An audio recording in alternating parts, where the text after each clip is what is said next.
Bisunnati dakhalal jannah rawahu ad-Daruqutni anis sayyidati Aisyah.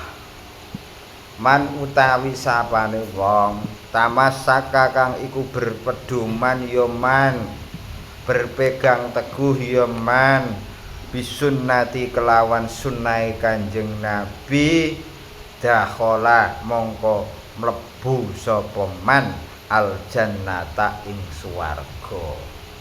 Jadi kuncine mlebu swarga salah sijine awake kudu berpedoman karo sunahe Kanjeng Nabi.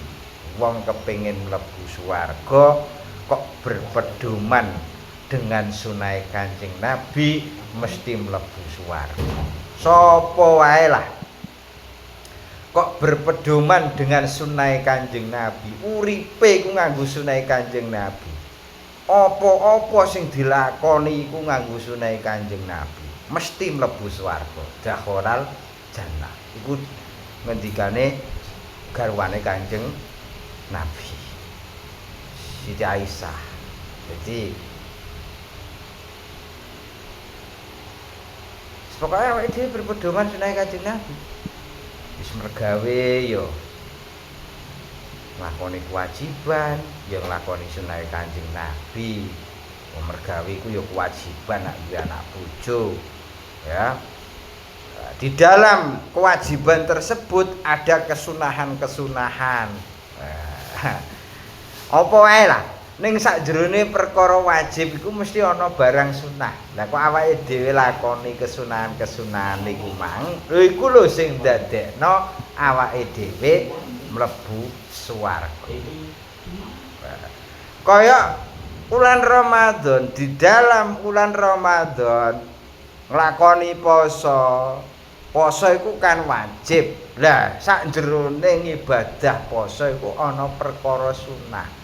Sijine nyepet-nyepetno buka. Iku kan sunah. Nah wis ana adzan Allahu Akbar Allahu Akbar. Kok nanggake ngombe? Kok nanggake ngombe es, mbah? Ngombe apa lah sing penting batalno poso dengan niat urip-urip sunah Kanjeng Nabi. Dakhalal jannah mlebu swarga. Dakhalal jannah mlebu swarga. Engko sahur ya ngono. Sahur kok keri. Sahur kan dikon ngeri. Aja cepet-cepet jam 2 kok sahur. Nah, jam 2 sahur. Sahur ya merek-mereki. Setengah-setengah papat. Setengah papat. Lah iku sunah. Nah apa kok sahur setengah papat ke? Mergo Kanjeng Nabi perintah nak sahur kon keri-keri. Akhir-akhire wektu. Ngono lho. Kon akhir wektu. Nah, buka kon awal wektu. Buka kon awal wektu, nak sahur kon akhir wektu.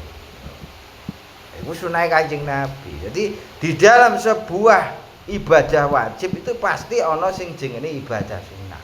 Lah awake dhewe kok nglakoni wajib ya nglakoni sunah.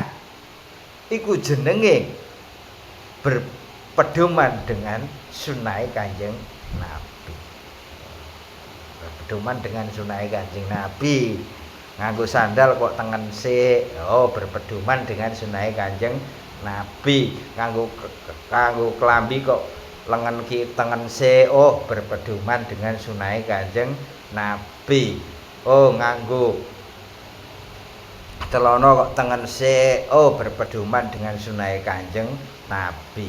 Jadi jaminan iku sapa wae kok uripe berpedoman dengan sunah Kanjeng Nabi, dakhalal jannah mlebu swarga. Jaminan mlebu swarga.